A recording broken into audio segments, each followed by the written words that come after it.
पाप की मजदूरी क्या है? बोलो बोलो, मृत्यु है। पाप की मजदूरी क्या है? मृत्यु है। पाप कैसा है? पाप, पाप का नाम क्या है? पाप क्या काम कर सकता है?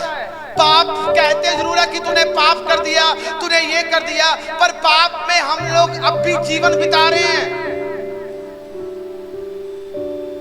पाप एक बीमारी लेकर आ सकता है।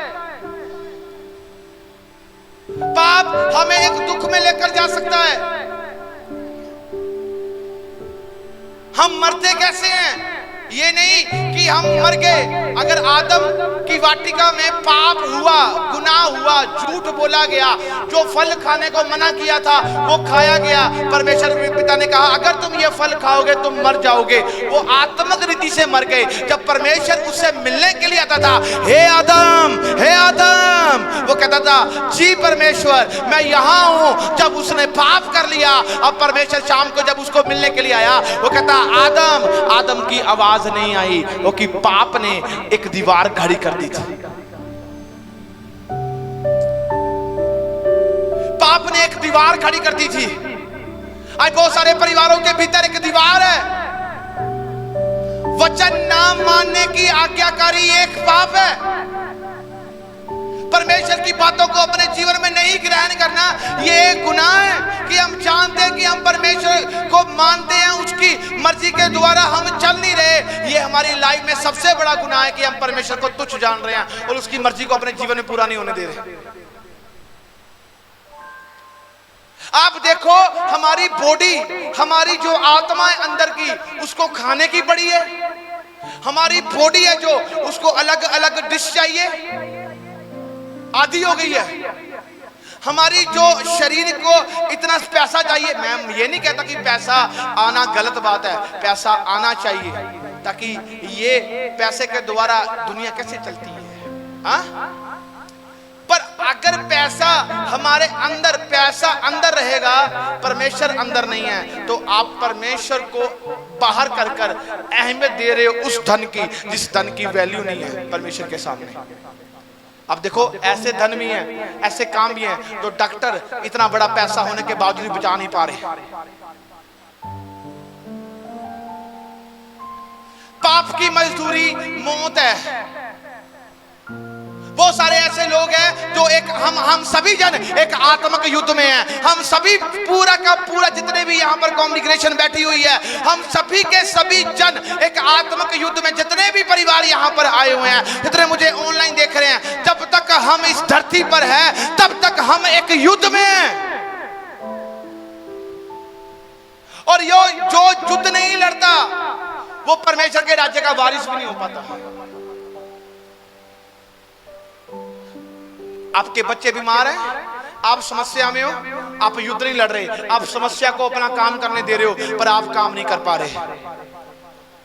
आपको उठना है, अपना मन फिराना है, क्योंकि मत्ती की अंजील 3:2 में लिखा है, मन फिराओ स्वर्ग का राज्य नजदीक आया है। जब आप मन फिराओगे तब प्रार्थना करोगे, मैं कहता हूं जो दीवारें हैं वो टूटनी शुरू हो जाएगी और परमेश्वर का मिलाप आपसे होगा यीशु मसीह के सामर्थी नाम से।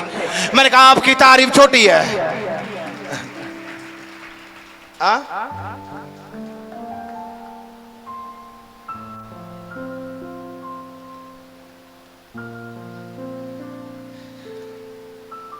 कहता प्रेरितों के काम 3:1 में लिखा। अभी मैं आपको बताने वाला हूं, सुनना जरूर ध्यान से। पतरस और यूहन्ना तीसरे पहर प्रार्थना के समय मंदिर में जा रहे और लोग एक जन्म के लंगड़े को ला रहे थे, जिसको वह प्रतिदिन मंदिर के उस द्वार पर जो सुंदर कहलाता है बिठा देते कि वह मंदिर के जाने वालों से भीख मांगे। मंदिर के जाने वालों के सामने भीख मांगे। अब पतरस, यूहन्ना तीसरे पहर प्रार्थना करने के लिए जा रहे थे। कहां जा रहे थे? मंदिर में। आप कहां प्रार्थना करने आए हो? खुदा की हैकल में। और वो प्रार्थना करने के लिए जा रहे, उनको नहीं पता था कि ये लंगड़ा है, वो प्रार्थना करने के लिए जा रहे थे, और जो लंगड़ा था वो क्या था कि उस लंगड़ा भिखारी वो उस मंदिर के पास उसको बिठा देते ताकि आने वाले जाने वाले लोगों से भीख मांगे। अब उसका ध्यान क्या था? भीख मांगने का। उसकी सोच क्या थी? भीख मांगने वाली। उसके मन में क्या था कि जो आएगा मैं उससे भीख मांगूंगा, जो आएगा क्या पता वो मेरी टांगों को देखकर, मुझे भिखारी जानकर मुझे कुछ दे दे, मेरे ऊपर दया कर दे। हाँ, इंसान आपको ऐसी जगह में छोड़ सकता है जहां पर उसका परिवार छोड़ गया, भिखारी बन गया। हाँ, भिखारी बन गया,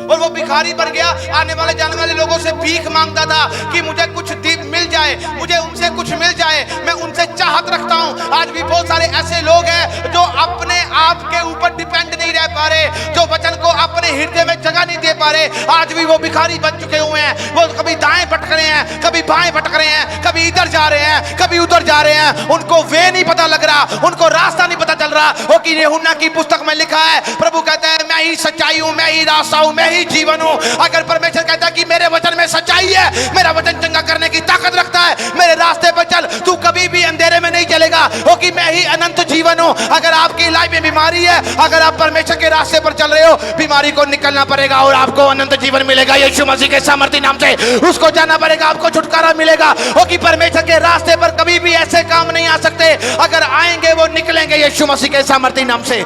मैंने कहा आपकी तारीफ छोटी है।